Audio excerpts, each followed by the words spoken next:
काय झालं? नमस्कार. काल नसरापूर या ठिकाणी एक खूप दुर्दैवी आणि दुःखद घटना घडलेली आहे. यामध्ये एक अल्पवयीन 3.5 वर्षाची मुलीवर अत्याचार करण्यात आला आणि त्याची त्यामध्ये हत्या झाली.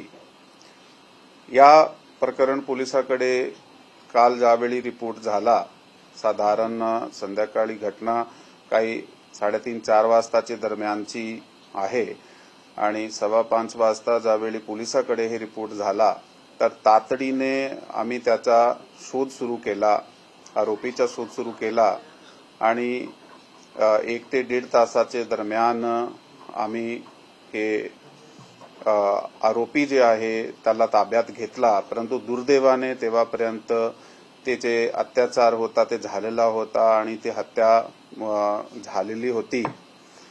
या प्रकरणामध्ये BNS कायद्याप्रमाणे 137(2), 103, 64, 74, 140(1), 140(3), पॉक्सो कलम 4, 6, 8, 12 तहत FIR क्रमांक 169/2026 राजगड पोलीस स्टेशन या ठिकाणी दाखल करण्यात आलेली आहे. पुढील तपास जे चालू आहे, आरोपीला अटक केल्यानंतर आता पुढे तपास आमचा चालू आहे. सर, लोक आक्रमक झालेले आहेत, त्याची मागणी आहे की प्रकरण लवकरात लवकर फास्ट ट्रॅक कोर्टात चालावं. त्या दृष्टीनं काय तयारी केली, आपण काय करतो पुढे तपास?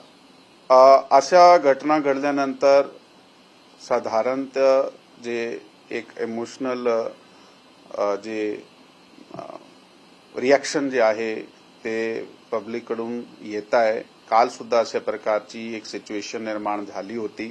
त्यामध्ये काही वेळापुरता लोक रस्त्याकडे आले होते. मग त्यांना समजून जाऊन सांगितलं गेलं आहे की आम्हीच तपास करणार आहे आणि ह्यामध्ये जे आरोपी होता त्याच्या बाबत काही कुठल्याही प्रकारची माहिती नव्हती. परंतु तांत्रिक आणि गोपनीय जे आम्ही आपले यंत्रणे वापरले तर तातडीने 1-1.5 तासामध्ये आरोपी अटक करण्यात आलेला आहे. पोलिसने ताबडतोब कारवाई केलेली आहे.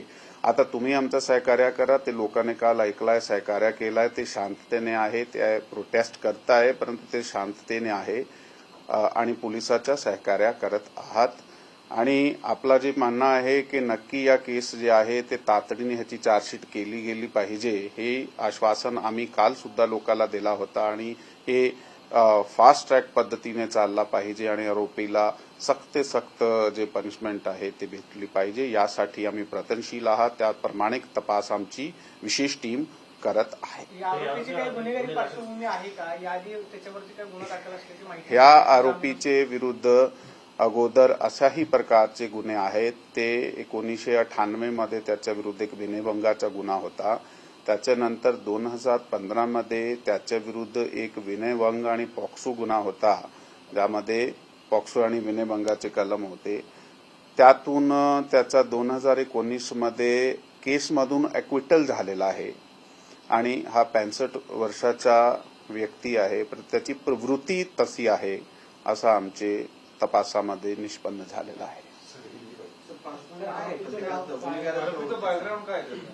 तो डेली वेजर आहे, असाही गावात काम करता आहे, इकडे तिकडे काही ठिकाणी. जी, थँक्यू. जय हिंद, जय महाराष्ट्र.